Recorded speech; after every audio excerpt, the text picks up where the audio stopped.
Perusahaan Pilot Sritex menjadi pemantik bagi semua pihak untuk bergerak menyelamatkan industri tekstil nasional. 4 Kementerian Kabinet Merah Putih akan memberi bantuan kepada Sritex, bukan berupa dana talangan, melainkan mediasi penyelesaian hukum hingga relaksasi kebijakan ekspor-impor yang akan melindungi industri dalam negeri. Sebelum adanya putusan Pilot Sritex akibat tidak mampu memenuhi kewajiban pembayaran utang, sepanjang tahun 2024, badai PHK telah menghantam industri tekstil tanah air. Data dari Badan Pengawasan Keuangan dan Pembangunan BPKP tercatat ada 10 perusahaan swasta di Pulau Jawa yang melakukan PHK.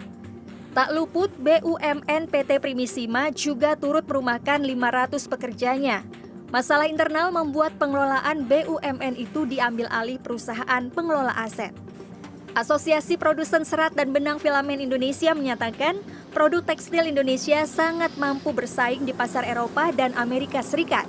Namun sudah dipastikan kalah dengan hantaman barang Tiongkok yang masuk ke negara lain dengan cara ilegal karena tidak membayar pajak dan biaya masuk.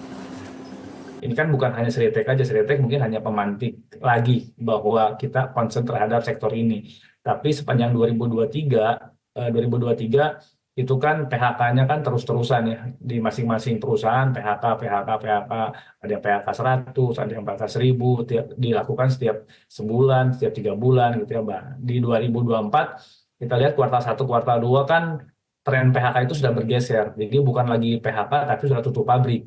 Ini kemarin kita sudah rilis ada 30 sepanjang 2024 ya. 30 pabrik yang sudah gulung tikar, sudah tutup. Tidak PHK karena PHK-nya sudah dilakukan sebelum-sebelumnya. Ini hanya sisa-sisa pekerja yang di PHK karena memang perusahaannya langsung tutup. Di hadapan Komisi 9 DPR RI, Menteri Ketenagakerjaan Yasirli menjelaskan persoalan pilot yang melilit Sritex merupakan kelalaian dari manajemen yang tidak bisa memitigasi risiko. Namun, arahan Presiden Prabowo untuk menyelamatkan Sritex supaya tidak terjadi PHK kini tengah diupayakan. Yasirli menampik anggapan publik soal penyelamatan Sritex akan berupa pemberian dana talangan. Jadi lengah, seolah-olah ini masalah kecil, tapi ternyata kemudian bisa berdampak fatal. Ya, seperti Pak Yaya sampaikan tadi, ada kreditur yang cuma 100 miliar mengalahkan total kreditur yang sekian, ini adalah ya sekian triliun. Jadi bisa aja pemerintah membantu mempercepat terjadinya mediasi misalnya, kurator dengan manajemen. Pemerintah bisa membantu terkait tentang regulasi apa yang bisa relaksasi terkait tentang ekspor impor. Publik masih menantikan jenis penyelamatan apa yang disodorkan pemerintah agar tidak sampai terjadi PHK di Sritex.